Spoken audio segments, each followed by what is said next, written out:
వందలకెళ్ళి తిన్న పిల్లి యాత్ర పోయిందన్న పద్ధతుల్లో వారి అమాయకత్వాన్ని నిరూపించుకునే ప్రయత్నం చేశారు. అది చూస్తే కనీసం ప్రజలు నవ్వుకుంటారు, ఆ నియోజకవర్గ ప్రజలు నవ్వుకుంటారు. వాళ్ళని చూసి ఎదురుపడితే కూడా ఎవరికైనా ఎట్లా ఉంటుంది మనం ఈ సమాధానం రాస్తే అన్న ఆలోచన కూడా లేకుండా ఎంతమంది కళ్ళు కప్పుతారు? మీరందరే సాక్షులు. ఆ ఒక్కరోజు కండవ వైపు ఊకోలేదు కదా. ఆ తర్వాత అనేక కాంగ్రెస్ పార్టీ సమావేశాలకు పోయారు. ఓకే, మరి చూద్దాం కొన్ని. ఇది పోచారం శ్రీనివాసరెడ్డి గారు ఈ మధ్యన ఒక వారం 10 రోజుల క్రితం ఒక సమావేశంలో మాట్లాడుతున్న ఎమ్మెల్యే పోచారం శ్రీనివాసరెడ్డి, స్థానిక సంస్థల ఎన్నికల్లో కాంగ్రెస్ పార్టీ జెండా ఎగరేద్దాం. ఇది కూడా తప్పేనా? మీడియాలు తప్ప? మొత్తం ఒక్కరంటే ఏదైనా పొరపాట్లు వినొచ్చు. ఎదురుగా మొత్తం మీడియా ప్రతినిధులు తప్పే విన్నారు, ప్రజలు తప్పే విన్నారు. ఆయన మాటలు ఏమైనా AI ద్వారా ఇట్లా మార్చి ఆయన బీఆర్ఎస్ పార్టీని గెలిపిద్దామంటే కాంగ్రెస్ పార్టీని గెలిపిద్దాం అన్నట్టుగా వచ్చేటట్టు చేశారు. ఎవరైనా మాయ చేసి ఓ దిక్కు లోకల్గా ఉన్న కాంగ్రెస్ అభ్యర్థులు వీళ్ళ మీద ఓడిపోయిన వాళ్ళు దాడి చేస్తూనే ఉన్నారు.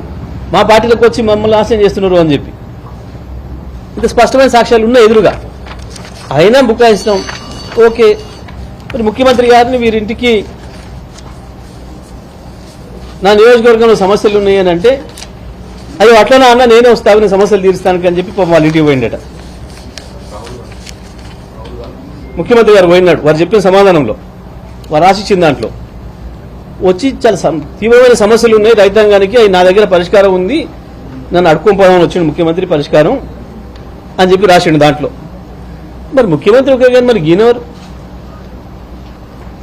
రాహుల్ గాంధీ ఎందుకు కలిసిండు? ఏమనాలి దీన్ని? ఏమనుకోవాలి? ఇంత ఇదేంటిది? కాంగ్రెస్ పార్టీ ప్రచార రథం. ముఖ్యమంత్రి అంటే నీటికి నీ నియోజకవర్గ సమస్యలు తీరుద్దామని చెప్పి వచ్చిండు. మరి ఇదేంది? ఇక్కడ ఎవరిది ఉండాలి? కేసీఆర్ది ఉండాలి కదా. నీకు కేసీఆర్ మీద నమ్మకం ఉంటే, బీఆర్ఎస్ పార్టీ పైన విశ్వాసం ఉంటే, కేసీఆర్ పైన నమ్మకం ఉంటే, ముఖ్యమంత్రి చెప్పిన కండువా కాంగ్రెస్ది కాదని అనుకుంటే నువ్వు ఏంది అన్నట్టు ఏం సమాధానం చెప్తారు దీనికి? బీఆర్ఎస్ కార్యకర్తలకు ఏం చెప్తారు? కాంగ్రెస్ కార్యకర్తలకు ఏం చెప్తారు? మీ నియోజకవర్గ ప్రజలకి ఏం చెప్తారు?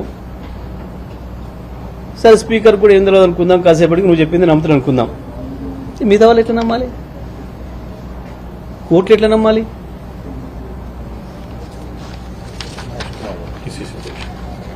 మరి వారిని అంటే అభివృద్ధి కలుస్తుంది, వీరిని ఎందుకు కలుస్తుంది?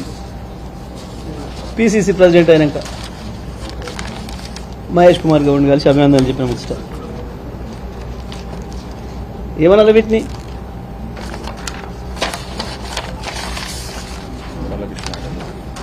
సరే, ఇది కృష్ణమోహన్ రెడ్డిది, డాక్టర్ సంజయ్, ఇది సంజయ్, డాక్టర్ సంజయ్ పాపం ఇంకా చాలా ఆయన ఇచ్చిన దాంట్లో ఇన్ని అభివృద్ధి పనుల కొరకు నేను అడిగినా అని చెప్పి దాని కొరకు మాత్రమే పోయినా సడన్గా కండవ కప్పిండు ముఖ్యమంత్రి. నాకు తెలియదు అది కాంగ్రెస్ కండవ అని నేను అనుకోలే అని చెప్పి అమాయకంగా రాసిండు అందులో. మరి గిదేనిది? నవ తెలంగాణ పేపర్లో అడ్వర్టైజ్మెంట్ ఏమని?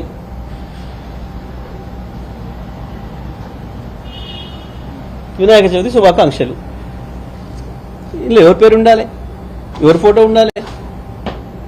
కేసీఆర్ది ఉండాలి కదా. బీఆర్ఎస్ పైన విశ్వాసం ఉంటే, కేసీఆర్ పైన విశ్వాసం ఉంటే కేసీఆర్ ఫోటో ఉండాలి కదా. గీడ ఉంటే ఇక్కడ కేటీఆర్దో, హరీష్ రావుదో, ఆ జిల్లా నాయకులు గంగుల కమలాకర్తో వాళ్ళది ఉండాలి కదా. మరి వాళ్ళ ప్లేస్లో ఎవరు ఉన్నాయి? సోనియా గాంధీ, రాహుల్ గాంధీ, ఖర్గే, ప్రియాంక గాంధీ, ఇప్పుడు ఇన్ఛార్జ్ ఆమె పేరేంది? మీనాక్షి, భట్ విక్రమార్క, మహేష్ గౌడ్. ఇదా బీఆర్ఎస్ పార్టీ పైన విశ్వాసం?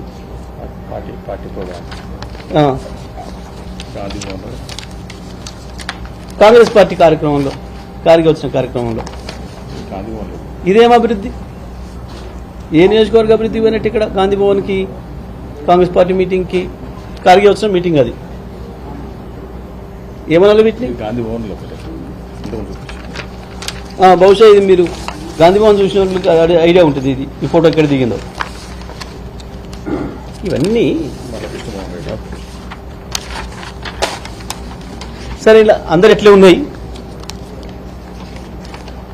ఇంత స్పష్టంగా అవకాశం ఇచ్చిన పార్టీకి, గెలిపించిన ప్రజలకి ద్రోహం చేసి పార్టీ ఫిరాయించి మీ వ్యక్తిగత ప్రయోజనాల కొరకు నమ్ముకున్న వాళ్ళని నమ్ముకొని చెడ్డ పని చేసిందే గాక ఇంకా తప్పించుకుందామని, దాంట్లో నుంచి ఏదో టెక్నికల్ అంశాలతో తప్పించుకుందామని, ఎన్ని రోజులు వీలైతే అన్ని రోజులు వెంటిలేటర్ మీద కొనసాగుదామని ఒక ప్రయత్నం చేస్తున్నారు. వాస్తవానికి ఒప్పుకొని తప్పు చేసినామో ఆనాడు ఏదో క్షణికావేశంలో పోయినామో, ఏదో తొందరపాటు ఆశలు పెడితే పోయినామో, పొరపాటు చేసామని చెప్పి నియోజకవర్గ ప్రజల ముందర ఒప్పుకొని ఆడ కొనసాగదలుచుకుంటే రాజీనామాలు చేయాలి. లేదనుకుంటే వచ్చి ఆ ముచ్చట కేసీఆర్ కాడ పెట్టుకోవాలి ఈ పిటిషన్. అన్నా మేము మిమ్మల్ని వదిలిపెట్టిపోలేదు, మేమేదో అభివృద్ధి కొరకు పోయినాం, ఏదో అపోహపడి జేఎస్ రెడ్డో, వివేకానందనో, ప్రభాకరో తెలియక మా మీద పిటిషన్లు ఇచ్చిర్రు, మీరు మన్నించడం కేసీఆర్ కాడికి పోవాలి. వాస్తవానికి నోటీసులు వచ్చినాక ఏం జరిగింది? 10 మంది కేసీఆర్ దగ్గర పోల్సిన ఎక్కడ పోయినరు? రేవంత్ రెడ్డి ఇంటికి పోయినరు. రేవంత్ రెడ్డి ఇంట్లో ఓ సమాలోచన జరుగుతున్నాయి గంటల తరబడని మీ మీడియా ద్వారానే చూసినాం. రేవంత్ రెడ్డి మీకు భరోసా ఇస్తున్నా, మీ భవిష్యత్తుకు నాది హామీ అని అన్నట్టుగా కూడా తెల్లారి పేపర్లలో చూసినాం, టీవీలలో కూడా చూసినాం. ఇది కూడా అబద్ధమేనా? ఇంతమంది టీవీలలో అపోహపడుతున్నారు, బీఆర్ఎస్ కార్యకర్తలు అపోహపడుతున్నారు, మేము అపోహపడుతున్నాం. మీరు చేసింది ఏది కూడా పొరపాటు కాదా?